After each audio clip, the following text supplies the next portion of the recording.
colleague co-president Nigel Farage, Freedom and Democracy.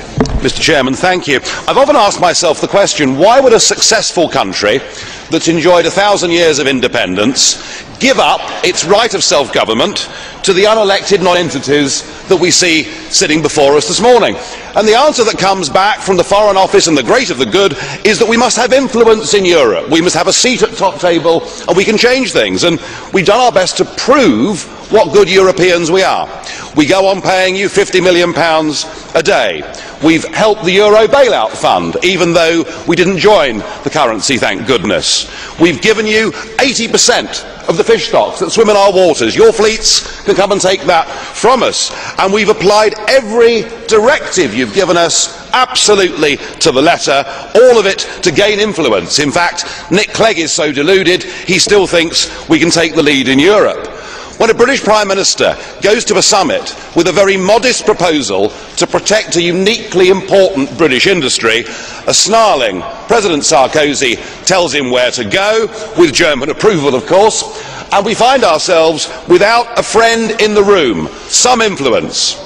Well, you've decided to head off on the Titanic towards economic and democratic disaster, and we're now in a lifeboat outside the Titanic, but we're threatened by a bow wave that is going to come and engulf us if we're not careful, and it's retribution, and we've heard the language of retribution this morning. Financial markets legislation is going to be imposed upon Britain, and we will have no influence whatsoever over any of it. Something changed though on Friday. Mr. Cameron may not know it, but we are now on course. Britain is going to make the great escape. We're going to get out of this union. We'll be the first European country to get our freedom back. I suspect many others will follow.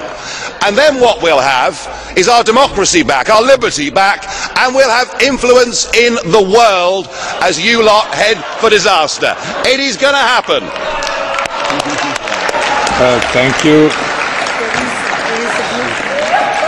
Mr. President Farage, blue card to you, yeah? Colleague Smith, blue card. Dziękuję bardzo, Panie Przewodniczący. I'm grateful to the member for taking an intervention.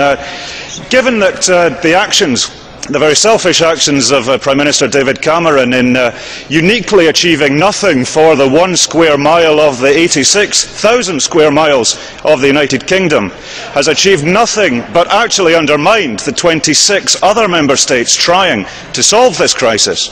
Would you agree with me that Prime Minister Cameron may well have made a couple of people in his party happy, may well have made a couple of people in your party happy, but given that he did not speak on behalf of the Labour Party, the Greens, the Liberals, well, not all of the Liberals anyway, he certainly did not speak on behalf of the people of Scotland, with one representative at the Westminster Parliament from my country.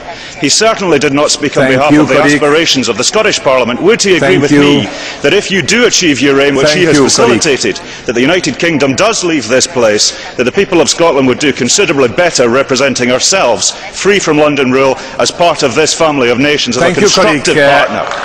Could you ask to, yeah?